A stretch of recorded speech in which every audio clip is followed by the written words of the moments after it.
Hey guys, welcome back to Destin Reads Romance. I'm Destin and today is the start of a new reading vlog. I decided that I wanted to start the vlog for the last 3 books in the Friends Pick My Books sort of challenge that I'm doing. I asked 6 of my friends to pick a book that they think that I would enjoy, and I read 3 so far. I'll link the video in the description down below if you want to go check that one out first. But I have 3 more books to read, starting with The Surviving Trace by Calia. This was suggested by Crystal, and this is a time travel romance. I'm super intrigued by the premise of this story. The heroine, who lives in like present day, she finds this old picture of 4 guys and she senses like this connection with this one guy in the picture, and she has like a dream about him. And then the next day her friend discovers these photographs from like this old like estate sale, and she sees the same guy that she had a dream about in that picture. And so it's very interesting so far because I have started the audio on AnyPlay. I was so happy that it was on AnyPlay. It definitely has like a lot of like Outlander vibes because the heroine Serene is actually engaged to Will, who she met in college, and they're just like really comfortable with each other, even though that she does not enjoy the company of his friends. She just doesn't get along with them, and it seems like Serene is in a world of her own. She is obsessed with everything that has historical value and stuff like that. She loves old antiques. That's why she has opened up this business with her friend Liz. And I wouldn't say that her fiance Will like resents the fact that she is into this type of stuff, but it does seem like she doesn't spend a lot of time with Will other than in their like own apartment and stuff like that. Will invites her to go eat out one night, and he's actually surprised that she ends up by going, and whenever she gets there, all of his friends are there as well. And she makes a joke as they're coming back, and she's like, did you invite them just in case that I wouldn't go or I would cancel or whatever? He's like, yeah, I kind of did. So it seems like they already are not the perfect match.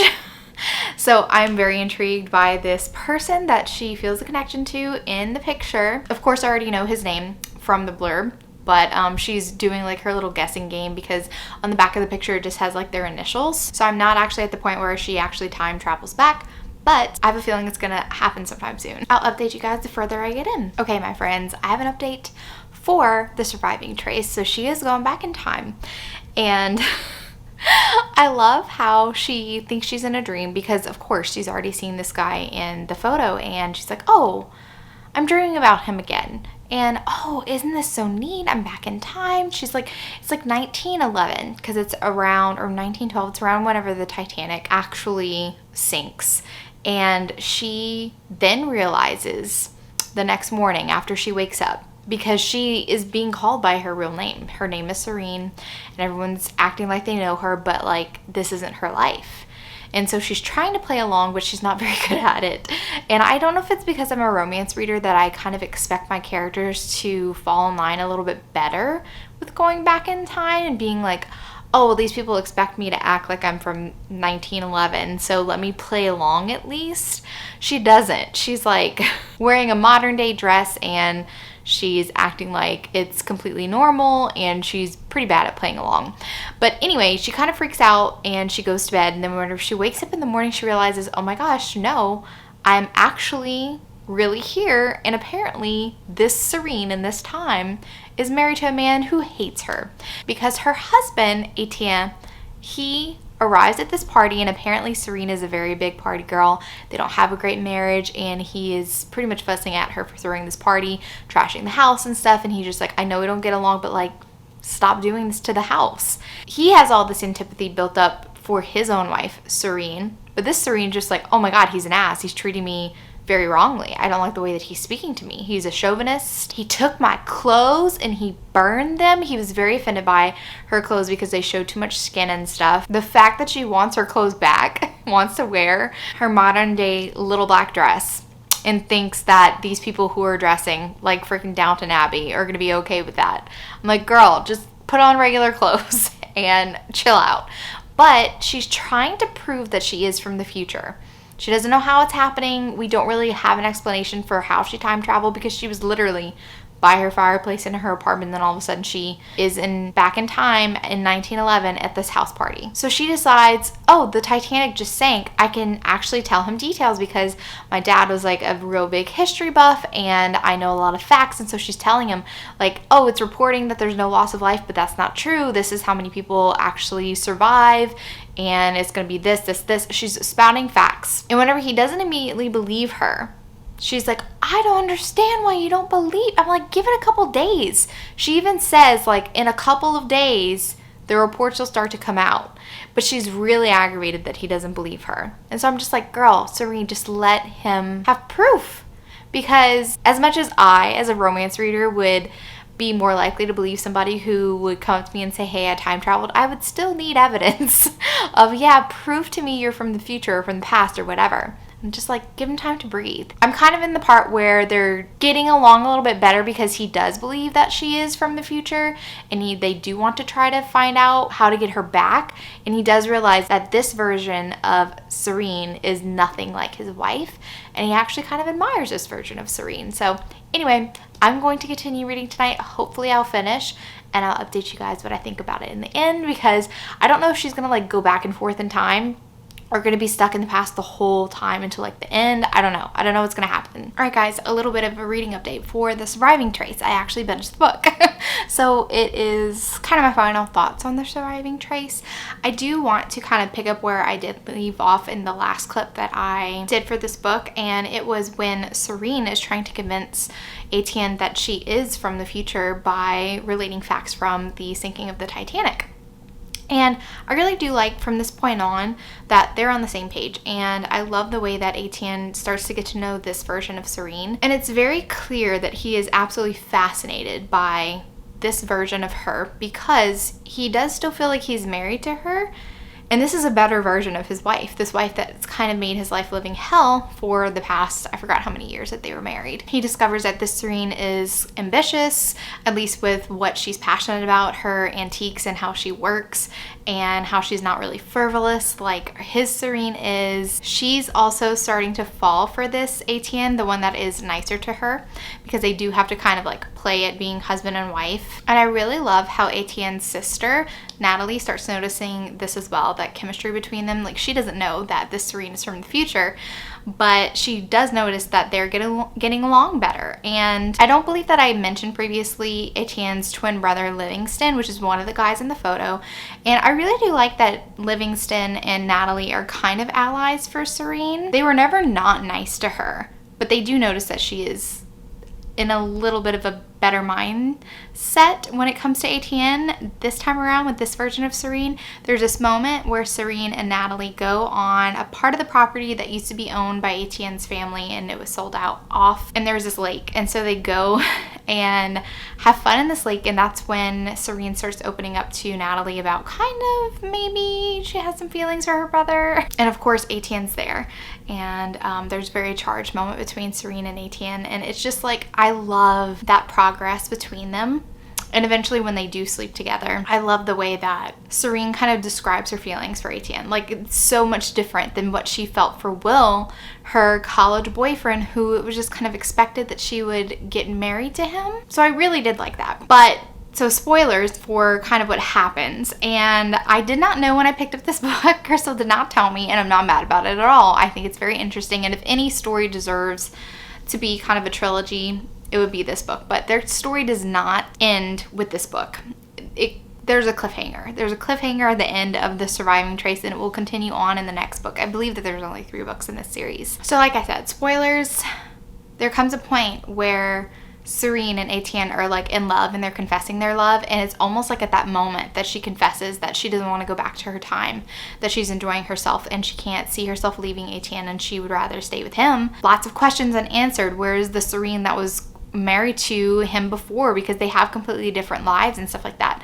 She gets pulled back into present day, and like hardly any time has passed. It's almost like a couple hours have passed in the present day, where she spent 2 months with Etienne. She doesn't feel comfortable with Will like she did before she left. She doesn't feel like, she kind of feels like she's betraying Etienne, because Will's kind of like, hey, are you mad about that picture? Because I told you just kind of forget about it. You're sleeping on the couch, like what's going on, type of thing. Hilariously, one of the first things she decides to do, if I was traveling back to present day, I would be like, I need to go research these people, the people that I left in 1912. There has to be, or 1911. There has to be records. There has to be records of them existing. I want to know what happened to them and stuff like that, because it all kind of ties back to that original dream that she had about Etienne with him dying in her arms. Like, I would be like, what is going on? Also, how am I traveling back and forth in time? What's the deal with that? But no, one of the first things she does, she's depressed at work, and her friend knows that she is not herself anymore, and Serene's bright idea is to confess everything. Confess that she traveled back in the past and she fell in love with a man in the past, and she's married to him in the past and all that, to her best friend. Her best friend is extremely concerned for her and being like, honey, oh my God, you need a break from work or something. What are you doing? It's crazy. It's just crazy sauce. And she's so disappointed that her best friend doesn't believe her. And I'm just like, it is a wild story. I don't understand how it took Serene so long to convince herself that she was remotely in the past when she was actually in the past, and she had all these things as evidence to show her I am actually in the past. And she had a hard time believing it. But she expects these people, because she tells Will that she fell in love with another man in the past. And I don't know how she expected this conversation to go well. I don't know how she expected it to go well. And it doesn't. And he ends up by calling her brothers to come check on their sister. Something's going on with her. So it's around Christmas time, and so she decides to go with her brothers and spend time with her parents and stuff like that. And also it takes her closer to where she was in the past. And finally she gets a bug up her ass to go check it out, to go look up records, see whatever happened. She does find out that there is a house fire and Etienne and Natalie are both killed, and Livingston is the only survivor. He ends up by dying in World War I, and she's trying to connect the pieces to who could have it out for Etienne. Who does she suspect? And of course she has her suspicions of the 4 guys that were in the photograph of who it is, and she needs to gather as much evidence as she possibly could. There's a slight connection with her ancestors and some of the people that she met in the past, and so I'm assuming that that's all going to come into play, because I will say it was not explained why she traveled back into the past. There were some kind of inexplicable things going on. It's almost like different timelines merging together in this one timeline. If you guys are fascinated by Marvel or the Marvel universe or anything, it's like Doctor Strange in the multiverse and stuff like that. And I have not finished watching Loki because I lost power for a little while this past week while I finally started to get into the series. But it's kind of like there's these branches, and then there's this one actual thread. Well, it's almost like the 2 Serenes were on 2 different parallel kind of universes. But now when Serene goes check the facts from the past, before, she and Serene from the past had different birthdays and everything like that. But now all of a sudden, when she checks the records, Etienne's wife has her own birthday. So she has replaced the Serene from the past. What happened to that past Serene? I don't know if this is going to come into play in future books. There are lots of questions left unanswered. She does travel back into the past and she gets to warn Etienne. She's like, there's going to be a fire, we need to get out. I felt like there were some weird things going on the day of the fire. Like Etienne disappears without telling Serene where he's going that day, and she's like, oh my God, where is he? And of course it all causes them to end up back in the house whenever the fire's supposed to start, and then it melds in with that dream, that original dream that she had about Etienne dying in her lap and stuff like that. It's very kind of convoluted but fascinating at the same time.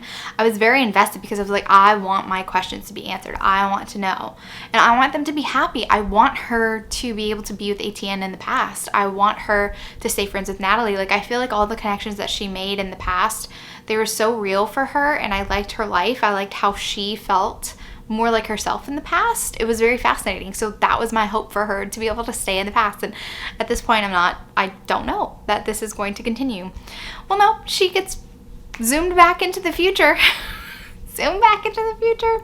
But now the future has changed. Will, her former fiance, has no idea who she is. And her best friend, the one that she owned the antique shop with, is actually with Will in this timeline. So this whole current timeline is currently fucked.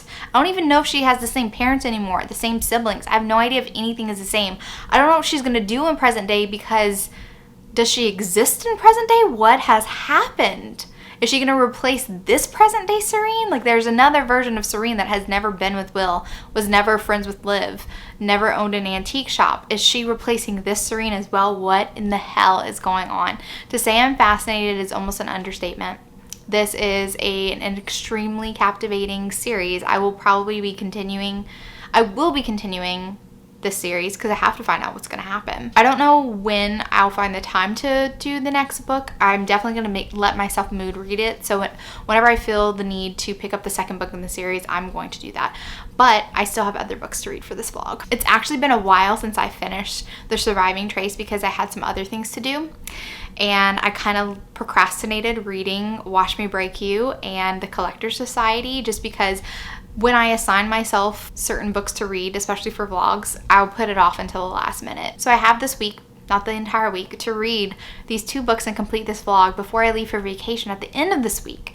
And I also have other things that I need to reread. So it's crunch time, but I work well under pressure. It's kind of like when I'm assigned homework. I will definitely wait until the last minute to complete that assignment, but I do work well under pressure. I do procrastinate and I still get results. So let's cross my fingers and hope that that's true for the rest of this vlog. I'm going to open up Watch Me Break You because I'm in the mood for Mafia. This is an MM Mafia romance.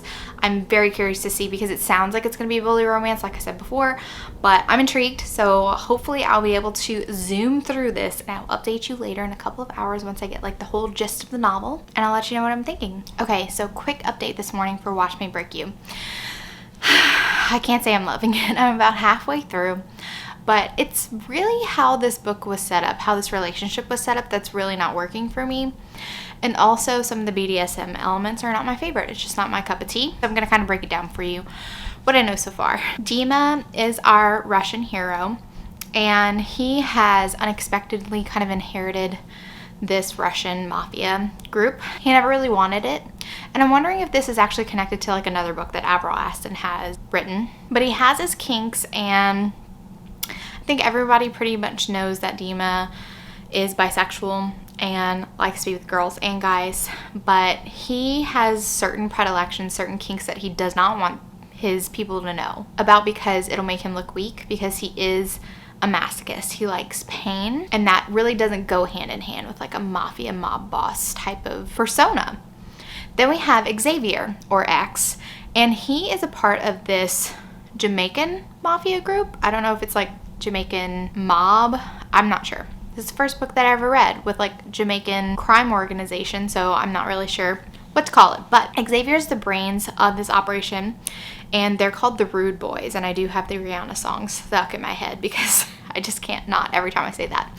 But anyway, he's kind of in the shadows. His cousin, and I don't think that they're actually related, Israel, is actually the face of the organization. And so Xavier actually has a real job. He's a lawyer. Nobody really knows that he's associated with the Rude Boys. So that's kind of like the setup about who the characters are. But it starts off with Dima, and he just feels numb. He's watching these people that he usually hooks up with getting it on. It's not turning him on. And he decides to head to this club that I think a former flame, which Dima is also anti-relationship, but he heard about this club, so he's going there. He's never been there before. And the best way I can describe Dima's mindset right now is manic.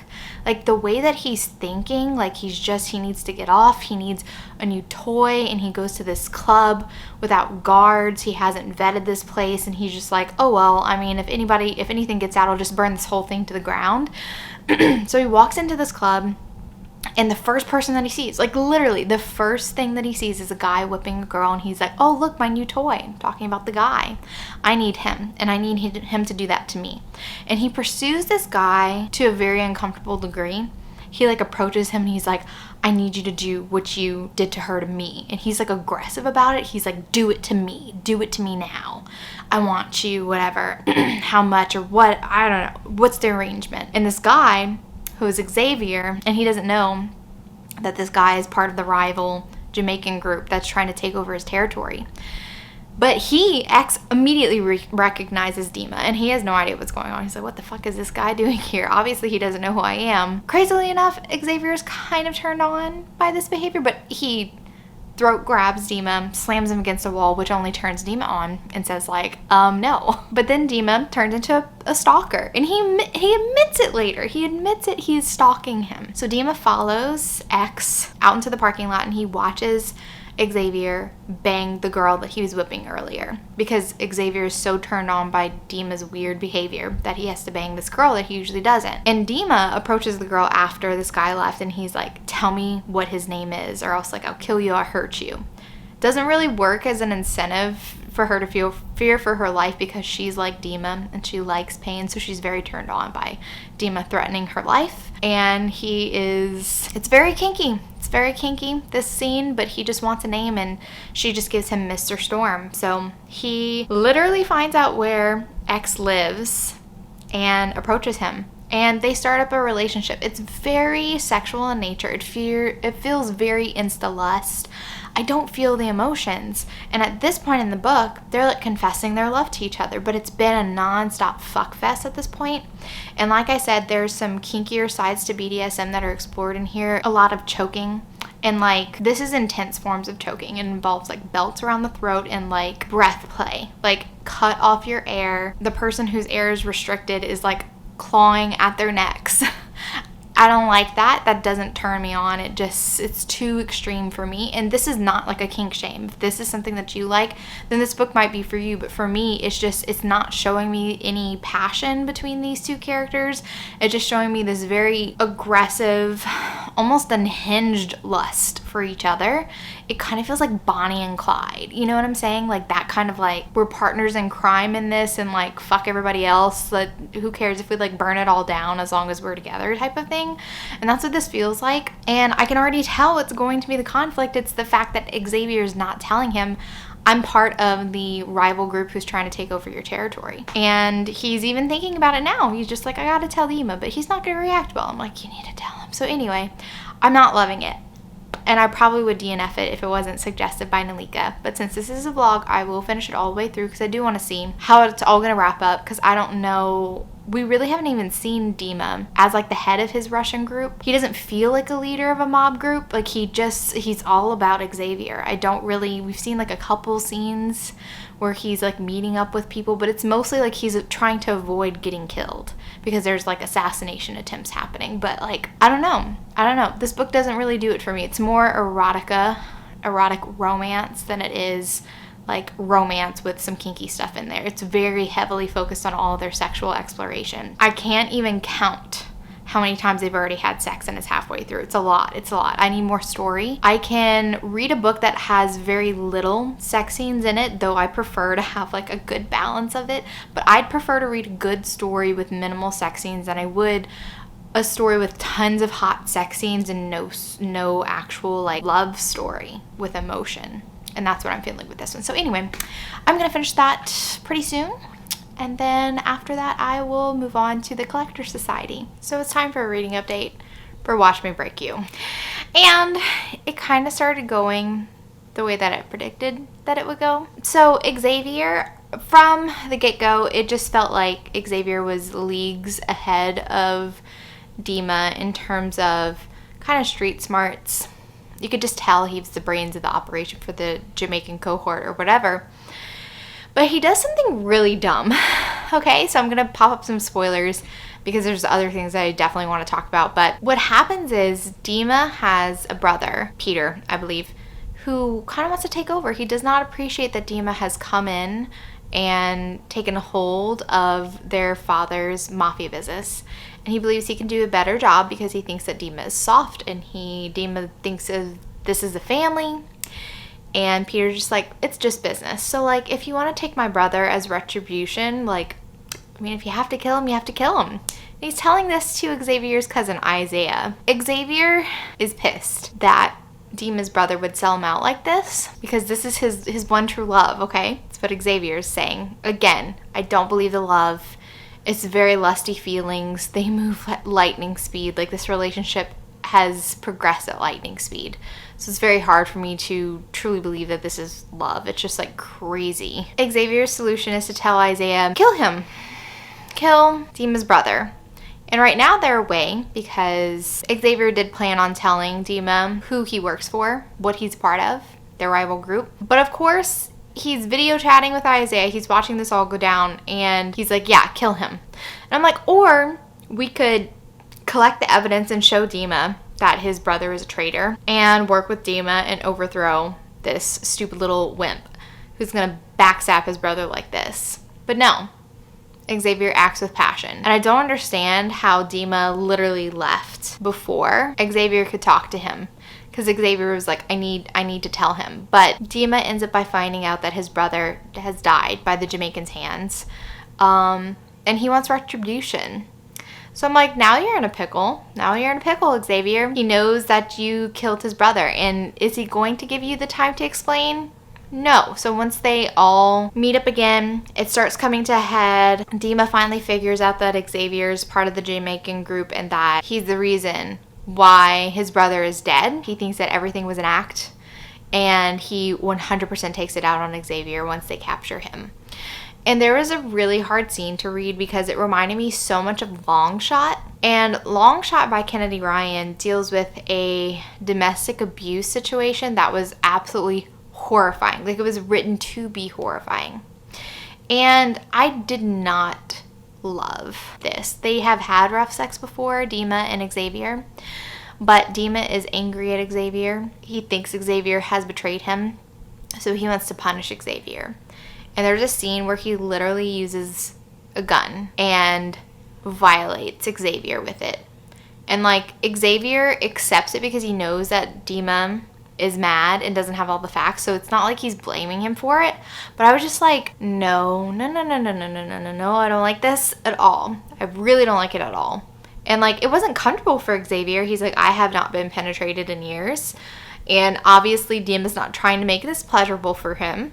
But like, he at no point blamed him for it. He doesn't hold him against it, but I did. I held what Dima was doing, torturing Xavier in a sexual way because he was hurting. I didn't like that. It was just a little too much for me. A little too graphic, a little too violent. And that's what I mean. Their relationship didn't feel based on love. Didn't feel like it was based on trust. It was just over the top, reactionary, I lust for you type of feelings that are going on. That is basically my whole opinion of the book, is that I don't believe the love for these characters, and it's kind of surprising that they end up together and it wasn't like a tragedy instead of a romance with like a murder-suicide at the end, because that seemed more likely, honestly. These people were not, Dima especially was just not a stable person, and I don't believe that he would have reacted based on his own actions that well. I don't know. It was just, it wasn't an enjoyable read for me. It just wasn't. So I think I'm going to give this book 2.5 stars. I really had to push through. I had to, sorry my battery died because I've been filming a lot of videos today, but I knew that this wasn't going to be an enjoyable romance. Ollie's getting comfortable. Based on how sexual in nature their relationship was going to be and how violent they were with each other. It just wasn't my cup of tea. So yeah, I stand by the 2.5 star rating for this book. And there is a romance for the cousin. At the end of the book, it said that Israel has a book. So I don't think I'll be reading that one. So then I picked up The Collector's Society. And it is a very interesting premise. And I will preface this by saying that I will not be able to finish this book in time for the ending of this vlog because it is late on Thursday night and I need to edit this vlog and get it out there. But let me tell you what I think of the book so far. The heroine is Alice, the character from Alice in Wonderland.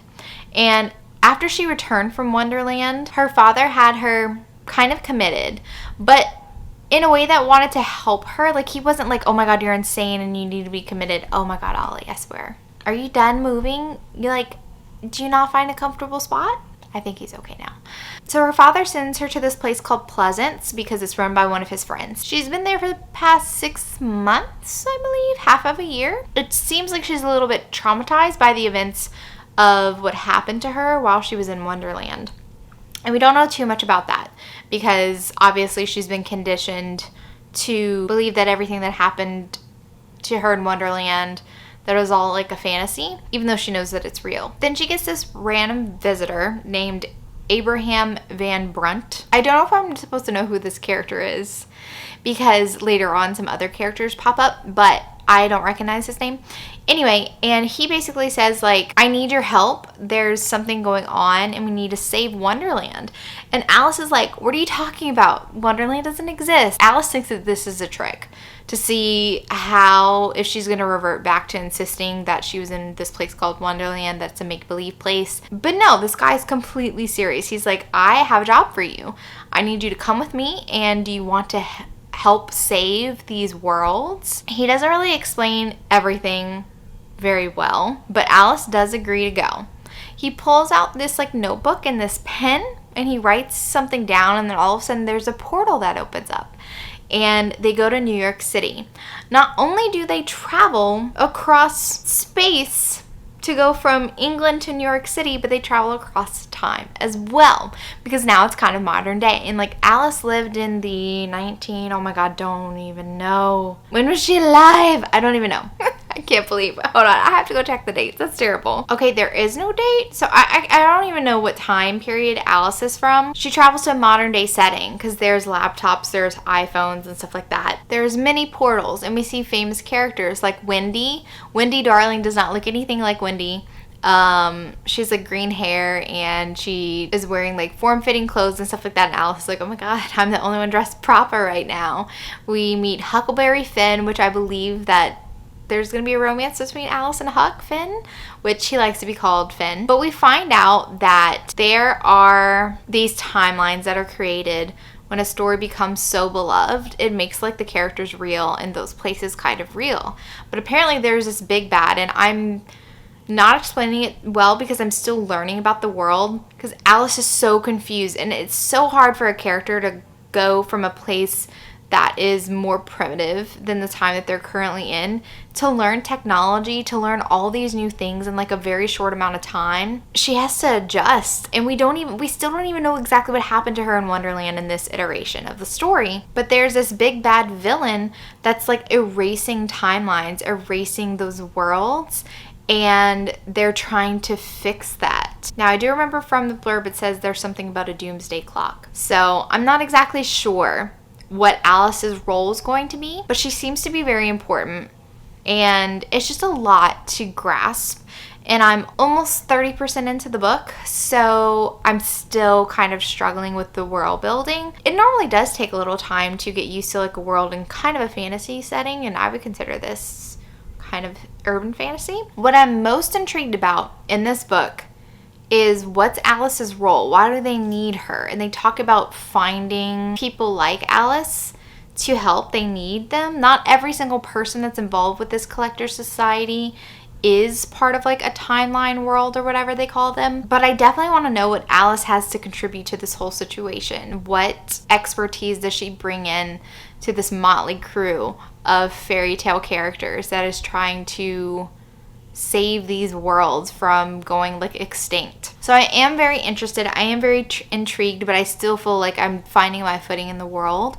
It's too early to tell at this point, which really sucks that I'm gonna have to end this vlog this way, and I hate to do it.